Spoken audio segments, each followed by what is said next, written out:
વૈકુંઠની જાત્રાની કથા. નદી કિનારે રળિયામણું એક ગામ હતું. તેમાં એક પટેલ રહે. પટેલને 4 છોકરાઓ. પટેલે 4 દીકરાને પરણાવ્યા હતા. 5 વર્ષ થતાં પટલાણીનું અવસાન થયું હતું. દીકરાઓ ખેતી કરે, વહુઓ ઘરકામ કરે અને પટેલ આખો દિવસ આંગળે ખાટલે બેઠા બેઠા પ્રભુનું નામ સ્મરણ કર્યા કરે. કોઈ મહેમાન આવે તો તેનું સ્વાગત કરે, યથાશક્તિ દાન પુણ્ય કરે, અભ્યાગતને ભોજન આપે, સાથે સાથે ઘરનું પણ ધ્યાન આપે. પટેલ સ્વભાવે ભોળા હતા. તેઓ કપટી નહોતા. એકવાર પુરુષોત્તમ માસ આવ્યો. પટેલે પુરુષોત્તમ માસનું વ્રત કર્યું. સવારે પ્રાતઃકાળે ઉઠી નદીએ સ્નાન કરવા જતા, ત્યાં કાંઠા ગોરમાનું પૂજા કરતા, કથા વાર્તા સાંભળતા અને ત્યાં બ્રાહ્મણોને દાન દક્ષિણા આપી ઘેર આવતા. તેઓ એકટાણું કરી પુરુષોત્તમ ભગવાનના પૂજાપાઠ કરતા.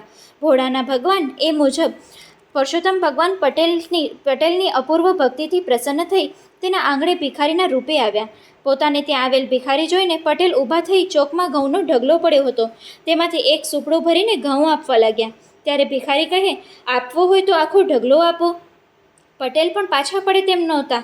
તેઓ બોલ્યા, જો ભાઈ આખો ઢગલો તારો તો કહે ત્યાં ગાડામાં ભરીને પહોંચાડી દઉં. ભગવાન તેના પર પ્રસન્ન થઈને ઘઉંના ઢગલા ઉપર હાથ ફેરવ્યો. ત્યાં તો બધા ઘઉં સાચા મોતી બની ગયા. પટેલ તરત જ સમજી ગયા કે મારે આંગણે ભગવાન પધાર્યા છે. તે તો ભગવાનના ચરણોમાં પડી ગયા. ભગવાન બોલ્યા, હે મારા વહાલા ભક્ત, હું તારા ઉપર પ્રસન્ન છું. તારે જે માંગવું હોય તે માંગ. પટેલ બોલ્યો, પ્રભુ, તમે મને ઘણું સુખ આપ્યું છે. મારે ભૌતિક સંપત્તિ જોઈતી નથી. મારી ઈચ્છા સદૈવ વૈકુંઠની જાત્રા કરવાની છે. તે પૂર્ણ કરો. ભગવાન તો પટેલને વિમાનમાં બેસાડી વૈકુંઠ લઈ ગયા. વૈકુંઠ દેખાડ્યું, ત્યાંથી ગોલોક લઈ ગયા, પછી બ્રહ્મલોક, પાતાળલોક અને ઇન્દ્રપુરી દેખાડ્યું, અક્ષરધામ પણ દેખાડ્યું. આ બાજુ પટેલના દીકરાઓ બાપાની શોધ કરવા લાગ્યા, પણ બાપા ક્યાંય મળે નહીં. બાપા તો જીવતે જીવત વૈકુંઠની જાત્રાએ ગયા હતા. થોડા દિવસ બાપાની શોધખોળ પછી કંઈ પતો ન પડતા બ્રાહ્મણોને બોલાવીને પૂછ્યું, બાપા ક્યાંક જતા રહ્યા છે, કંઈ પતો લાગતો નથી, અત્યારે શું કરવું?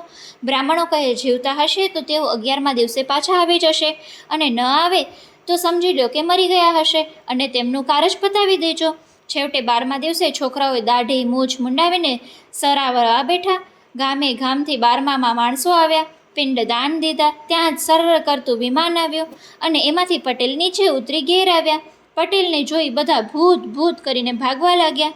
પટેલ બોલ્યા, ભાઈઓ, હું ભૂતે નથી ને પત્તે નથી. હું તો જીવતો જાગતો માણસ છું. હું તો વૈકુંઠની જાત્રા કરવા ગયો હતો. પટેલે બધાને ઘણા સમજાવ્યા, પણ લોકોના ગળે વાત ન ઉતરી. સદે કોઈ વૈકુંઠ ગયું સાંભળ્યું છે? પટેલ ભોળા હતા, તેમજ ધાર્મિક વિચારના હતા. તેથી તેને વાત સાચી હોય તેમ માની કેટલાક બ્રાહ્મણોને બોલાવ્યા. પટેલ, તમે અમને બધાને સ્વર્ગ દેખાડો તો અમે તમારી વાત સાચી માનીએ, નહીંતર તમે મરી ગયા છો એમ માનીશું. એમાં તમારું કંઈ ચાલશે નહીં.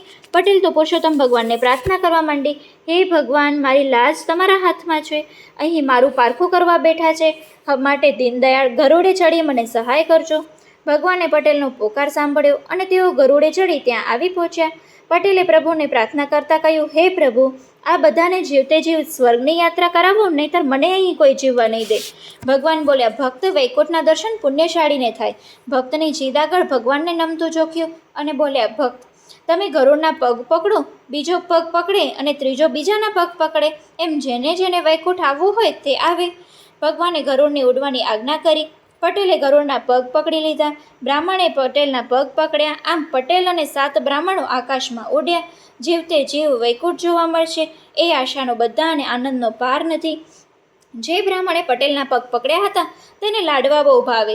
એ પટેલને પૂછવા લાગ્યો, હે પટેલ, વૈકુંઠમાં લાડવા મળશે ને?